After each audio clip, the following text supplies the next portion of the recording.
The next incident that did remind me that this was not for everyone and that it was, it had uh, potentially fatal consequences in my neck of the woods was on March 23rd, 2003. So I was supposed to redeploy home at the end of February. I was supposed to, or correction, end of January. I was supposed to go back home. Same guy supposed to come and replace me that I had taken his spot on this deployment didn't show up. So I pulled a double deployment. I stayed in place. I was going to stay there for the remainder of his deployment. And one of the crews that replaced us was a guy that I had grown up in pararescue with. He was kind of a father figure. His name was Master Sergeant Michael Maltz.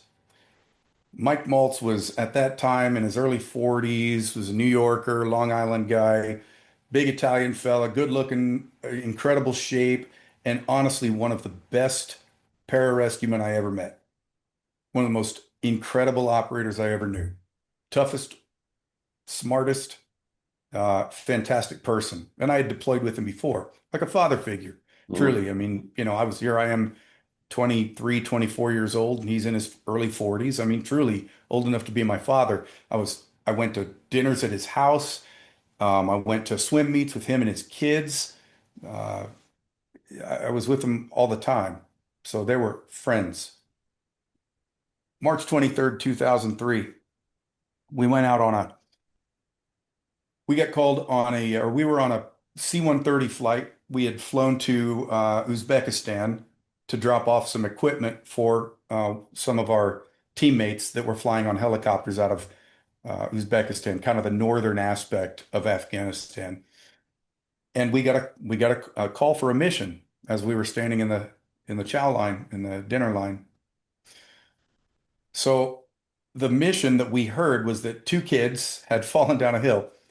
I still to this day don't know what the actual mission circumstances were, but I knew that's what we were doing. So we were going to fly down into central Afghanistan, and the helicopters, instead of out of our location, the helicopters out of southern Afghanistan at Kandahar were going to fly up, meet us, and do that mission. And it was again high altitude in the mountains.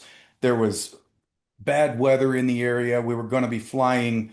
We're going to have to refuel them at low altitude in the mountains, and it was kind of a recipe for disaster. As we ended up linking up with them, we're on a completely dark, completely blacked out C-130 inside. It's dark as can be. I'm sitting in the right window just in front of the engines, kind of looking out. Or I guess I wouldn't have been in front of the engines. I think I'm just behind the engines. But looking out, watching this helicopter refuel off of our right wing. And off of the left wing, another helicopter is trying to refuel off of the hose coming off of that wing. And that helicopter was having trouble refueling, having trouble linking up. The helicopter's got a little probe that sticks off the front end of it, and there's a big old basket, and they've got to figure out how to get this thing to link up and then raise up above the wing and take on fuel. And they were trying it, and I'm hearing strike and a miss over and over. Finally, they linked up on it, and we started to enter a turn. We were at the end of a long valley, and we had to turn and come back down the valley. And as we went into the turn, about halfway through that turn, uh, all of a sudden, everything outside lit up bright orange, whited out my night vision goggles. I mean, before, under my night vision goggles, I couldn't even see the ground. It was that dark out. Everything all of a sudden is bright orange and white and lit up the entire countryside. And I hear the air crew in the back of the C-130 start screaming, "Oh my God, oh my God, oh my God, they crashed. Oh my God, they crashed." Oh, jeez. They had in the turn had just descended off of they unplugged from the hose, descended and controlled flight straight into the ground. And it had killed everybody on board. How many people? It was six. Oh, jeez. Yep, it was six of them. Tammy Archuleta, John Stein, John Teal, Jason Hicks, Mike Maltz, and Jason Plight. So two pararescuemen in the back that did what I did. I just survived a helicopter crash, and here they are in another helicopter crash, and it's fatal. Do you, And do you think like why them and not me at that of point? course, of course, there's survivor guilt there. Right. Why am I here? Why did I survive that? Worse, to me, why didn't we jump in? Why didn't we parachute in? And ultimately, there wouldn't have been anything we could do. Right. The other helicopter ended up landing and confirming that they were all gone. Um, Hmm. my second brush with death in Afghanistan. But mission continues, mission goes on, war continues, and there's more people that need help. So we kept doing what we do, doing rescue missions. On just 4 weeks later, April 18th, 2003. April 18th was Good Friday that year. I went out on a special type of mission. We were just going out to do some, I'll just say we went out to do some work kind of in central Pakistan with another organization. And so my team was the off team. And our boss said, hey, yeah, you can have the off team for that mission. Cool. So we flew in on a different type of helicopter that had an kind of an open back end. And I want you to picture this. You're basically in a tin can that's got a couple of windows along the side. There's a bench, seating bench along both sides of it. And then there's an open back end of it, open to the air outside. All I can see is kind of out the back or kind of out the portal windows, or turn around and look out the windows to my side. And there were three of me and my team, so three pararescuemen, and then some of the aircrew members that were on board that fly the helicopter and keep it in the air. And as we went into land at the site, as we went into land, I heard this snap. It was like a pop. And my first thought was that our helicopter had launched flares because it kind of sounded like that, like a pop. And that can happen from any number of reasons. But the second one that followed it less than a second later was clearly a snap. And I recognized it was the sound of enemy fire. It was the sound of incoming rounds. I picked up my weapon, I looked forward in the helicopter and yelled, hey! Everybody, everybody kind of looked back at me and I racked my weapon and they all kind of started going for theirs. And now the rounds start coming in like crazy. And the helicopter was about ready to set down. The pilots took immediate evasive action and they pitched and got us out of the zone. But here's what happened in that very short period of time while we were still in the zone.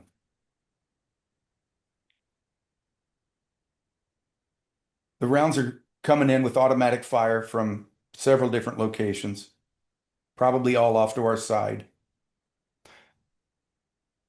And I felt this sensation of what felt like a baseball bat to my face. And at the same time of the baseball bat to my face, it felt like an explosion had rocked my body, like a shockwave. I thought we'd been, I thought we had been hit by a rocket-propelled grenade. I brought my hand up to my face and I realized that the entire right side of my face had been filleted open. If I do like this, you can still to this day see a groove that goes from about here Yeah. down past here, and there's an exit wound on the back of my neck now. And I got shot in the face.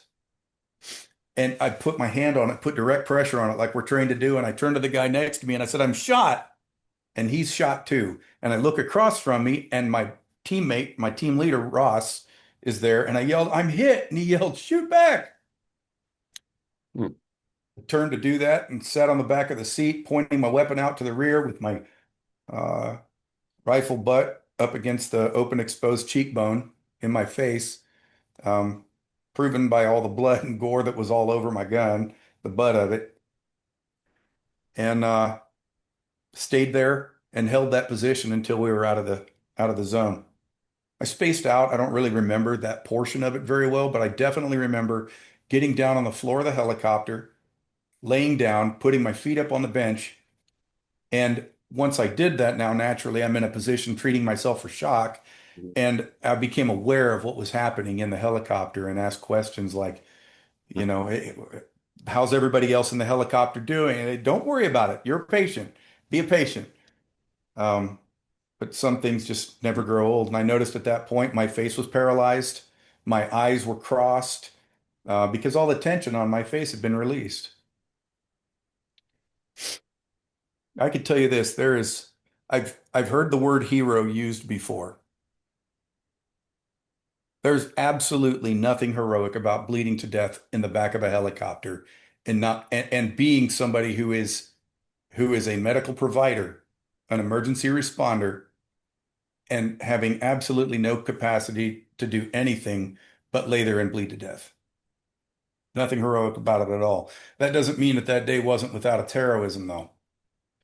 My teammate, the one that was across from me that had not been shot, treated three critical gunshot wound patients for 28 minutes alone and kept all three of us alive. I ended up going from there all the way back to uh, South Georgia over the course of the next 2 weeks. They flew us from there to once we landed back at our base, our own C-130 that I had been flying rescue missions on. Now I was the patient on my own rescue mission, and my team flew me on that C-130 to Al Udeid, Qatar, where I received surgery, stayed there for 3 days, went from there to Landstuhl Air Base, Germany for another 5 days, and then from there flew to Walter Reed Army Medical Center for another 5 or 6 days until one of my own C-130s from Moody Air Force Base flew up from Georgia to pick me up in DC, but not before I went with my parents from there, from Walter Reed, over to the Pentagon to receive the Purple Heart medal uh, from General John Jumper, the Air Force Chief of Staff, with Air Force Secretary Jim Roach in attendance.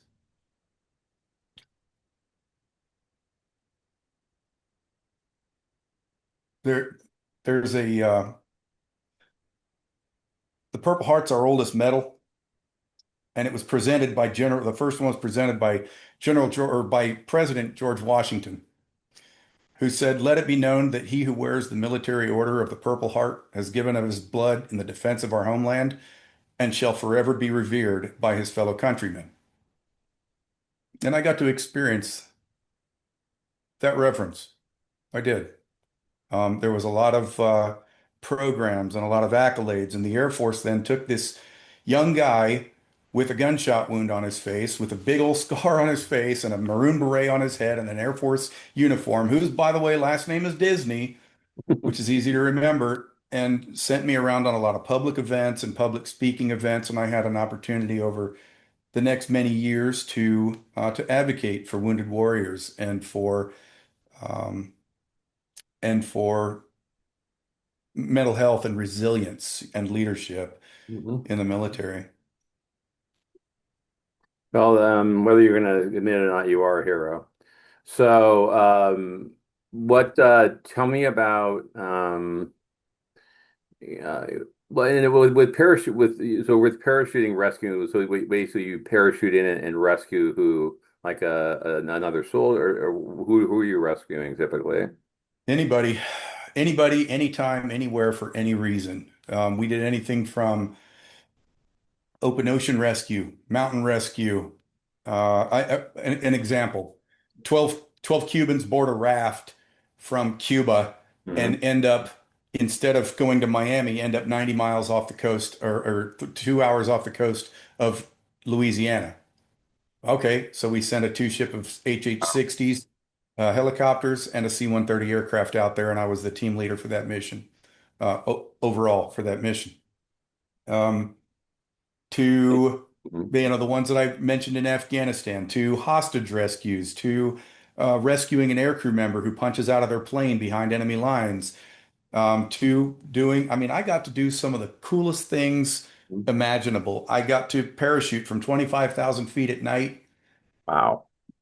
25,000 feet at night, opening almost immediately, and then moving 25 kilometers overland to an unmarked, unlit target, Wow. navigating with GPS using night vision goggles with a team of 6 people in the dead of night.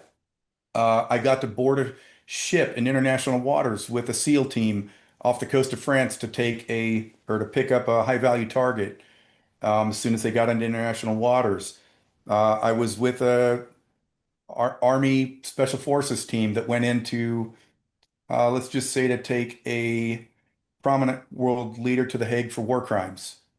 I got to do some of the most amazing things imaginable, and basically everything I wanted to do in the military, I got to do, but At a cost. it came at a price, Doc. So up to this point, you're hearing stories,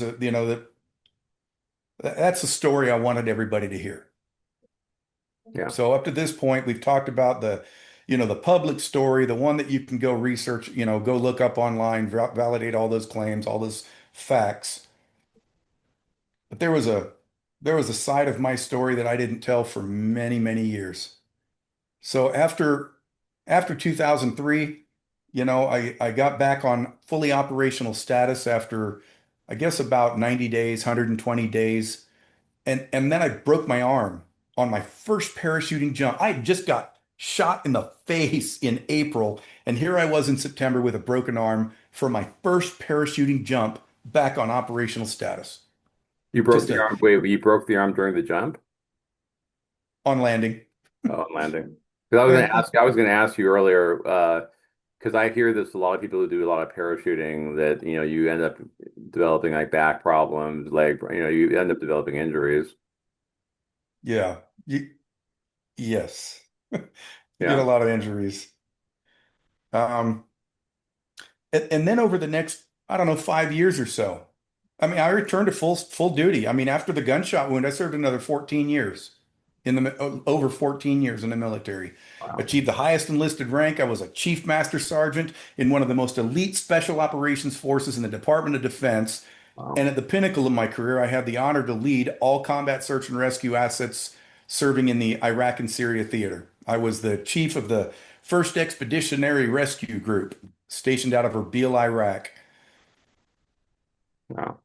By all, you know, by all perspectives, it looked like I was a hard charging, Hmm. super resilient, impervious person, this warrior.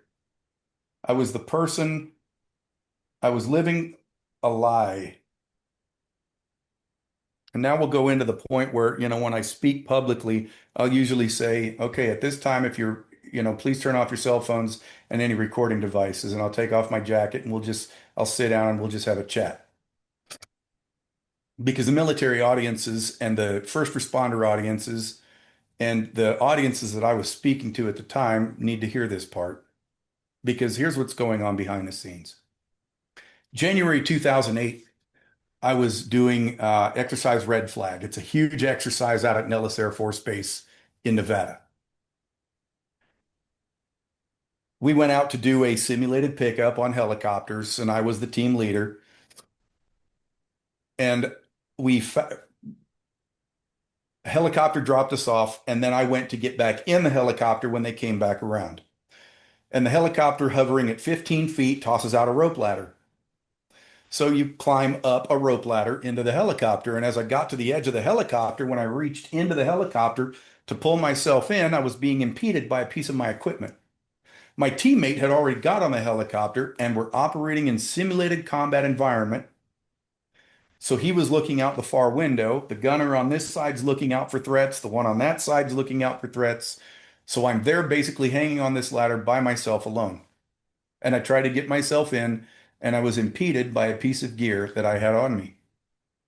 I tried to get in, I tried to get in, I tried to get in, and I realized I was going to fall. I have no idea to this day. I've never ever had a problem with that. And Never. it had And never taken had a off. problem after that. And it had already taken off at that point. You're still hanging there. 15 feet. It's still in a hover. Oh, okay. So I started to try to climb down. And at some point I locked my arm in because I realized I was going to fall. And then I tried to down climb again, and my hands gave out and I fell 15 feet to the ground. And I landed flat on my back. And I rang my bell so bad Oh, God. that I remember rolling over, getting up, making sure that my hips weren't broken, and dusting myself off and giving a thumbs up to the helicopter. What my teammates on the other helicopter saw was I fell, landed flat on my back with a big poof of dust, and then laid there for about 60 to 90 seconds. And they landed and ran over to me. And I remember as I was getting up, they were right there in front of me. And when they asked me, "Are you okay?"